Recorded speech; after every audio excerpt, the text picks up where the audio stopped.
പുതിയൊരു വീഡിയോയിലേക്ക് എല്ലാ മാന്യ പ്രേക്ഷകർക്കും സ്വാഗതം. ഇന്ന് ഞാൻ നിങ്ങളുമായി പങ്കുവെക്കുന്ന അപ്ഡേറ്റ് അങ്കിൾ ഹൗഡിയുടെ ഒരു അപ്പിയറൻസ്, അങ്കിൾ ഹൗഡി നേതൃത്വം കൊടുക്കുന്ന വൈറ്റ് 6 എന്ന ഫാക്ഷൻ്റെ ഡെബ്യൂ തുടങ്ങിയവയാണ് നമുക്ക് ഇന്നത്തെ റോ എപ്പിസോഡിൻ്റെ മെയിൻ ഇവൻറ്റിലെ സെഗ്മെൻറ്റിൽ കാണാൻ സാധിച്ചത്. അപ്പോൾ അതിൻ്റെ കൂടുതൽ ഡീറ്റെയിൽസ് ആണ് ഇനി ആറാമത്തെ മെമ്പർ ആരെങ്കിലും വരാൻ സാധ്യത ഉണ്ടോ എന്നുള്ളതിനെ സംബന്ധിച്ച് നമ്മൾ പങ്കുവെക്കുന്നുണ്ട്. അപ്പോൾ നമുക്ക് അധികം ദീർഘിപ്പിക്കാതെ നേരെ വീഡിയോയിലോട്ട് തുടക്കാം. WWE ചരിത്രത്തിൽ വൈറ്റ് 6 എന്ന് പറയുന്ന ഫാക്ഷന് ഇന്ന് റോ എപ്പിസോഡിൽ കൊടുത്ത ഡെബ്യൂവിന് സമാനമായ രീതിയിൽ ഒരു ഫാക്ഷനും ഡെബ്യൂ കൊടുത്തിട്ടുണ്ടാകില്ല എന്നാണ് എൻ്റെ ഒരു ഓർമ്മ. കാരണം സിനിമാറ്റിക് ഫീൽ നൽകിക്കൊണ്ട് ബാക്ക് സ്റ്റേജിൽ വലിയൊരു മെർഡർ സീനൊക്കെ ക്രിയേറ്റ് ചെയ്തുകൊണ്ടാണ് വൈറ്റ് 6നെ ഇന്നത്തെ റോയിലൂടെ അവർ ഡെബ്യൂ നൽകി നമ്മുടെ മുന്നിലേക്ക് അവതരിപ്പിച്ചത്. ഇന്നത്തെ ഈ ഒരു വൈറ്റ് 6ൻ്റെ ഒരു ഡെബ്യൂവിന് ശേഷം ഇപ്പോൾ വലിയ ചർച്ചാ വിഷയമായി മാറിക്കൊണ്ടിരിക്കുന്നത് ഇതിലെ ക്യാരക്ടേഴ്സ് എന്താണ്, അവരുടെ ഹിസ്റ്ററി എന്താണ്, ഇതിലെ ആറാമത്തെ മെമ്പർ വരുന്നുണ്ടെങ്കിൽ അത് ആരായിരിക്കും എന്നുള്ളതിനെ സംബന്ധിച്ചാണ്. അപ്പോൾ ഈ വൈറ്റ് 6 എന്ന് പറയുന്ന ഈ ഒരു ഫാക്ഷൻ്റെ ലീഡർ അങ്കിൾ ഹൗഡിയാണ്.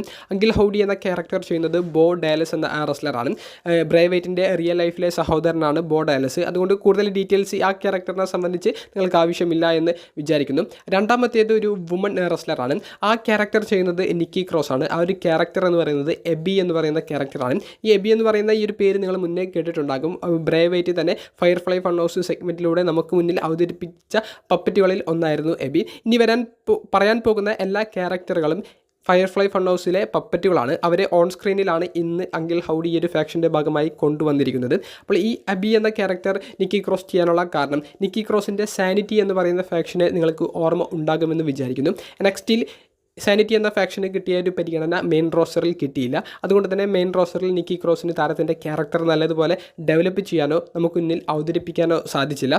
വളരെ ഇൻട്രസ്റ്റിംഗ് ഉള്ള അതുപോലെ തന്നെ വളരെ പ്രാന്ത് പിടിച്ചിട്ടുള്ള ഒരു ക്യാരക്ടറാണ് യഥാർത്ഥത്തിൽ നിക്കി ക്രോസിൻ്റേത്. അതൊന്നും ഈ സാനിറ്റി എന്ന ഫാക്ഷന് ഈ മെയിൻ റോസ്റ്ററിൽ അവസരങ്ങൾ കിട്ടാത്തത് കൊണ്ട് നമുക്ക് കാണാനും സാധിച്ചില്ല. അപ്പോൾ നിക്കി ക്രോസിന് എപ്പോഴും ഒരു ഫാക്ഷൻ്റെ കൂടെ നിന്നാൽ മാത്രമേ താരത്തിൻ്റെ കഴിവ് പുറത്തെടുക്കാൻ സാധിക്കുകയുള്ളൂ. അതായിരിക്കാം അങ്കിൾ ഹൗഡിയുടെ ഒരു ഫാക്ഷനിലേക്ക് നിക്കി ക്രോസ് എത്തുന്നതിൻ്റെ കാരണമായിട്ടുണ്ടായിരിക്കുക. രണ്ടാമത്തെ ക്യാരക്ടർ എന്ന് പറയുന്നത് എറിക് റോവൻ പ്രസൻറ്റ് ചെയ്യുന്ന റാംബ്ലിംഗ് റാബിറ്റ് ആണ്. റാംബ്ലിംഗ് റാബിറ്റിനെ സംബന്ധിച്ച് നമ്മൾ നോക്കുകയാണെങ്കിൽ റാംബ്ലിംഗ് റാബിറ്റ് അത് എറിക് റോവൻ ചെയ്യാനുള്ള കാരണം എറിക് റോവനും ഇതുപോലെ തന്നെ വൈറ്റ് ഫാമിലിയിലെ ഒരു അംഗമായിരുന്നു. വൈറ്റ് ഫാമിലിയിൽ നിന്ന് പുറത്താക്കപ്പെട്ടതിന് ശേഷം എറിക് റോവനും വലിയ പരിഗണന ഒരു തലത്തിലും കിട്ടിയിരുന്നില്ല. മറ്റ് റസ്ലിംഗ് കമ്പനികളിൽ പോലും എറിക് റോവൻ പോയിട്ടുണ്ടായിരുന്നില്ല. തൻ്റെ ഒരു ലക്ഷ്യം അല്ലെങ്കിൽ തനിക്ക് മുന്നോട്ട് പോകണമെന്നുണ്ടെങ്കിൽ അത് ബ്രേവൈറ്റുമായി സഹകരിച്ച് നിന്നാൽ മാത്രമേ സാധിക്കൂ എന്നുള്ളത് മനസ്സിലാക്കിയതുകൊണ്ടാണ് ഈ ഒരു സ്റ്റോറി ലൈൻ ചെയ്യാൻ വേണ്ടി മാത്രം എറിക് റോവൻ WWE ഒരു കോൺട്രാക്റ്റ് സൈൻ ചെയ്തത്. അപ്പോൾ റാംബ്ലിംഗ് റാബിറ്റ് ചെയ്യുന്നത് എറിക് റോവനാണ്. കൂടാതെ തൻ്റെ ടാഗ് ടീം പാർട്ണറായിരുന്ന ലുക്ക് ഹാർബറിനുള്ള ഒരു ട്രിബ്യൂ കൊടുക്കുന്നതിന് വേണ്ടി അവർ ഒരു ടാഗ് ടീമായി ഒരു ബ്രദേഴ്സ് എന്നറിയപ്പെടുന്ന ഒരു ടീം ചെയ്തിരുന്ന സമയത്ത് അവർ ഒരു ഹാമറൊക്കെ ഉപയോഗിച്ചിരുന്നു. ആ ഒരു ഹാമറും ഇന്നും എറിക് റോവൻ്റെ ആ ക്യാരക്ടറിൻ്റെ കയ്യിൽ നമുക്ക് കാണാൻ സാധിച്ചു. പിന്നെ അടുത്തത് ഡെക്സ്റ്റർ ലൂമിസ് ചെയ്യുന്ന മെഴ്സി എന്ന് പറയുന്ന ആ ഒരു ക്യാരക്ടറാണ്. അപ്പോൾ ഈ മെഴ്സി എന്ന ക്യാരക്ടർ കൊണ്ട് ഡെക്സ്റ്റർ ലൂമിസിനെ പ്രസൻറ്റ് ചെയ്യുന്നതിലൂടെ അവർ ഉദ്ദേശിക്കുന്നത്, അതായത് ഡെക്സ്റ്റർ ലൂമിസും ഇതുപോലെ അവരുടെ ഫാമിലിയിൽ നിന്ന് പുറത്താക്കപ്പെട്ട ഒരു റെസ്ലറാണ്. അതായത് ദി വേ എന്ന് പറയുന്ന NXTയിലെ ഒരു ഫാക്ഷനിൽ അംഗമായിരുന്നു ഡെക്സ്റ്റർ ലൂമിസ്. അതിൻ്റെ നേതൃത്വം ജോണി ഗർഗാനയൊക്കെ ആയിരുന്നു. അന്ന് NXTയിൽ ഡെക്സ്റ്റർ ലൂമിസിന് നല്ല പരിഗണന ഈ ഒരു ഫാക്ഷനിൽ നിൽക്കുമ്പോൾ കിട്ടിയിരുന്നു. പിന്നീട് മെയിൻ റോസ്റ്ററിലേക്ക് വന്നതിന് ശേഷം ഡെക്സ്റ്റർ ലൂമിസിനെ ഇവരുടെ ഗ്രൂപ്പ്, അതായത് ഇപ്പോൾ ജോണി ഗർഗാനോ, ടോമസ് ചാമ്പ ഇവരൊക്കെ മനഃപൂർവ്വം ഒഴിവാക്കി വിടുന്നതാണ് കാണാൻ സാധിച്ചത്. അപ്പോൾ തൻ്റെ ഫാമിലിയിൽ നിന്ന് താൻ ഒഴിവാക്കപ്പെട്ടു എന്നുള്ളൊരു പ്രതീതി ഡെക്സ്റ്റർ ലൂമിസിൻ്റെ കേസിലും ഉണ്ടായി. അതും ഡെക്സ്റ്റർ ലൂമിസ് ഈ ഒരു ഫാക്ഷൻ്റെ കൂടെ ചേരുന്നതിൽ ഒരു കാരണമായിട്ടുണ്ട്. പിന്നീട് വരുന്ന മറ്റൊരു ക്യാരക്ടർ ചെയ്യുന്നത്, അത് നിങ്ങൾക്ക് പരിചിതമുള്ള ഒരു മുഖമായിരിക്കില്ല, NXTയിലെ ദി സ്കിസം എന്ന് പറയുന്ന ഫാക്ഷൻ്റെ ലീഡറായിരുന്ന ജോ ഗേസിയാണ്. ജോ ഗേസി പ്രസൻറ്റ് ചെയ്യുന്ന ആ ഒരു ക്യാരക്ടർ എന്ന് പറയുന്നത് ഹസ്കസ് എന്ന് പറയുന്ന ആ ഒരു ക്യാരക്ടറാണ്. ഇതും ഫയർഫ്ലൈ ഫൺ ഹൗസിലെ സെഗ്മെൻറ്റിൽ ഉണ്ടായിരുന്ന ഒരു ക്യാരക്ടറാണ്. അപ്പോൾ ഹസ്കസിൻ്റെ ഒരു അല്ലെങ്കിൽ ജോ ഗേസിയുടെ ഒരു കേസ് നമ്മൾ നോക്കുകയാണെങ്കിൽ അദ്ദേഹം സ്കിസം എന്ന ഫാക്ഷൻ ഉണ്ടാക്കി അതിൻ്റെ ലീഡറായിരുന്നു. പിന്നീട് സ്കിസം എന്ന ഫാക്ഷനിൽ നിന്ന് തന്നെ അദ്ദേഹം പുറത്താക്കപ്പെട്ടു. പിന്നീട് ആ ഒരു ഫാക്ഷൻ ഇല്ലാതായി. പിന്നീട് അദ്ദേഹത്തിന് NXTയിൽ അവസരങ്ങൾ അങ്ങനെ പൊതുവെ കിട്ടിയിട്ടില്ല. അപ്പോൾ അവരായി ഒരു ഫാക്ഷൻ്റെ ഭാഗമായി നിന്നു. പക്ഷേ ആ ഒരു ഫാക്ഷൻ ഇല്ലാതാക്കുകയോ അല്ലെങ്കിൽ ഫാക്ഷനിൽ നിന്ന് അവർ പുറത്താക്കപ്പെടുകയോ ചെയ്തപ്പോൾ അവർക്ക് മുന്നിൽ മറ്റു വഴികൾ ഇല്ലായിരുന്നു. അപ്പോൾ അവർക്ക് മുന്നിലുള്ള ഒരു വഴി അവർക്ക് മുന്നിലുള്ള ഒരു വാതിൽ തുറന്നു കൊടുക്കുകയാണ് അങ്കിൾ ഹൗഡി ഇപ്പോൾ ചെയ്തിട്ടുള്ളത്. അതുകൊണ്ടാണ് ഇവരെല്ലാം അങ്കിൾ ഹൗഡിയുടെ ഭാഗം ആയിട്ട് ഇന്നത്തെ വൈറ്റ് 6ൻ്റെ മെമ്പേഴ്സായിട്ട് വന്നിട്ടുള്ളത്. അല്ല, ഇവരെല്ലാം പ്രസൻറ്റ് ചെയ്യാൻ പോകുന്ന ക്യാരക്ടർ എന്ന് പറയുന്നത് firefly Fun House സെഗ്മെൻറ്റിലെ ക്യാരക്ടറുകളാണ്.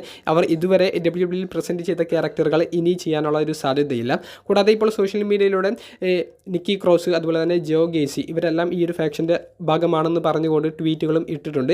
V are here എന്ന് പറഞ്ഞുകൊണ്ട് ആ ഒരു ഫോട്ടോസും പങ്കുവെക്കുന്നുണ്ട്. അതുകൊണ്ട് ഈ ക്യാരക്ടറുകളെല്ലാം ഇവരാണ് ചെയ്യുന്നത് എന്നുള്ളത് 100% ഉറപ്പായിട്ടുണ്ട്. ഇനി പലരുടെയും സംശയം എന്ന് പറയുന്നത് ആരായിരിക്കും വൈറ്റ് സിക്സിലെ 6ാമത്തെ മെമ്പർ എന്നുള്ളതാണ്. അതിന് 2 സാധ്യതയാണ് ഉള്ളത്. ഒന്ന് ബ്രേവൈറ്റ് ആയിരിക്കും. അതായത് ബ്രേവൈറ്റിൻ്റെ നിർദ്ദേശപ്രകാരം അങ്കിൾ ഹൗഡി ആ മെസ്സേജ് കിട്ടുന്നു, അതിനനുസരിച്ച് അങ്കിൾ ഹൗഡി അത് സ്റ്റോറി ലൈൻ മുന്നോട്ട് കൊണ്ടുപോകുന്നു. അങ്ങനെ അവർക്ക് ഈ ഒരു സ്റ്റോറി പ്രസൻറ്റ് ചെയ്യാൻ സാധിക്കും. അപ്പോൾ ബ്രേവൈറ്റ് നമുക്കെല്ലാവർക്കും അറിയാം, നമ്മളെ എല്ലാവരെയും വിട്ടുപിരിഞ്ഞ ഒരു റെസ്ലറാണ്. അദ്ദേഹത്തിൻ്റെ ഒരു പ്രസൻസ് ഉണ്ട് എന്ന് കാണിച്ചുകൊണ്ട് അവർക്ക് ആ റാന്തൽ വിളക്കൊക്കെ കൊണ്ടുവരാൻ സാധിക്കും, ഇന്നത്തെ റോയൽ കൊണ്ടുവന്ന പോലെ. എന്നിട്ട് ബ്രേവൈറ്റ് ഞങ്ങളിലേക്ക് ഒരു മെസ്സേജ് എത്തിക്കുന്നു, ആ മെസ്സേജിനനുസരിച്ച് ഞങ്ങൾ മുന്നോട്ട് പോകുന്നു എന്ന് പറഞ്ഞുകൊണ്ട് സ്റ്റോറി അവർക്ക് കണ്ടിന്യൂ ചെയ്യാൻ സാധിക്കും. ബ്രേവൈറ്റിനെയും അവർക്ക് എപ്പോഴും മെൻഷൻ ചെയ്തുകൊണ്ടും ബ്രേവൈറ്റിൻ്റെ പഴയകാല ശത്രുക്കളെയും അവർ നേരിടുന്ന രീതിയിലേക്കും സ്റ്റോറി ഡെവലപ്പ് ചെയ്യാൻ സാധിക്കും. രണ്ടാമത്തെ ഒരു ഓപ്ഷൻ എന്ന് പറയുന്നത് സിസ്റ്റർ അബിഗെയിൽ എന്ന ക്യാരക്ടർ കൊടുത്തുകൊണ്ട് അലക്സിയ ബ്ലിസിനെ കൊണ്ടുവരിക എന്നുള്ളതാണ്. അതിന് എത്രത്തോളം സാധ്യത ഉണ്ട് എന്ന് ചോദിക്കുമ്പോൾ സാധ്യതകൾ ഉണ്ടെങ്കിൽ പോലും അലക്സിയ ബ്ലിസ് ആ ഒരു ക്യാരക്ടർ ചെയ്യുമോ എന്നുള്ളത് വളരെ സംശയമാണ്. അലക്സിയ ബ്ലിസ് എന്ന് പറയുന്ന എസ്റ്റാബ്ലിഷ്ഡ് ആയിട്ടുള്ള ഒരു ക്യാരക്ടർ താരത്തിൻ്റെ മുന്നിലുള്ളത് കൊണ്ട് തന്നെ ഇനി മറ്റൊരു ക്യാരക്ടറിലേക്ക് താരം കൂടുമാറ്റുമോ എന്നുള്ളത് കണ്ടു തന്നെ അറിയേണ്ടതാണ്. അപ്പോൾ ഇതൊക്കെയാണ് നമുക്ക് ഈ ഒരു ക്യാരക്ടർ ഡീറ്റെയിലിനെ കുറിച്ച് പങ്കുവെക്കാനുള്ളത്. അപ്പോൾ ഒറ്റയടിക്ക് പറയുകയാണെങ്കിൽ ഇവർ ഏതെങ്കിലുമൊക്കെ ഒരു ഫാക്ഷൻ്റെ മെമ്പേഴ്സ് ആയിരുന്നു. ഇപ്പോൾ കൊണ്ടുവന്നിട്ടുള്ള റെസ്ലേഴ്സ് അവർ എങ്ങനെയൊക്കെയോ ആ ഒരു ഫാക്ഷനിൽ നിന്ന് പുറത്താക്കപ്പെട്ടു.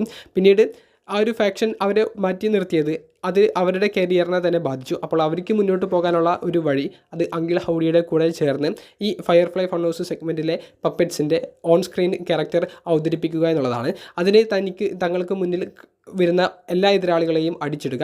അതുകൊണ്ടാണ് ഇത്രയും വലിയൊരു സിനിമാറ്റിക് ഫീൽ കൊടുത്ത് ഒരു മർഡർ സീനൊക്കെ ക്രിയേറ്റ് ചെയ്യുന്ന പോലെ സിനിമയിലൊക്കെ കാണുന്ന പോലെയുള്ള ഒരു സീൻ കൊടുത്ത് അവരുടെ ഒരു ഡെബ്യൂ ഇന്നത്തെ റോയിൽ കാണിച്ചത് എന്നാണ് എനിക്ക് തോന്നുന്നത്. എന്തായാലും മികച്ച രീതിയിൽ അവർക്ക് ഇന്നത്തെ ഡെബ്യൂ പ്രസൻറ്റ് ചെയ്യാൻ സാധിച്ചിട്ടുണ്ട്. ഇനി ഓൺ സ്ക്രീനിലും ഇവരുടെയൊക്കെ ഓരോ ക്യാരക്ടറും എന്തുകൊണ്ട് ഈ ഫാക്ഷൻ്റെ ഭാഗമായി എന്നുള്ളത് ക്യാരക്ടറിലൂടെ തന്നെ പറയാൻ അവർ ശ്രമിക്കുകയാണെങ്കിൽ അത് ക്യാരക്ടറിനെ കുറിച്ച് കൂടുതൽ ഡീറ്റെയിൽ ആയി നമുക്ക് മനസ്സിലാക്കാൻ സാധിക്കും. അത് സ്റ്റോറി ലൈനിൽ ഇവരെ ഭാവിയിൽ സഹായിക്കുകയും ചെയ്യും. അപ്പോൾ ഇതൊക്കെയാണ് പങ്കുവെക്കാനുള്ളത്. ഇനി നിങ്ങളുടെ അഭിപ്രായങ്ങൾ കമൻറ്റ് ബോക്സിൽ ഒന്ന് രേഖപ്പെടുത്തുക. അപ്പോൾ അടുത്തൊരു വീഡിയോയുമായി കാണുന്നത് വരെ ബൈ.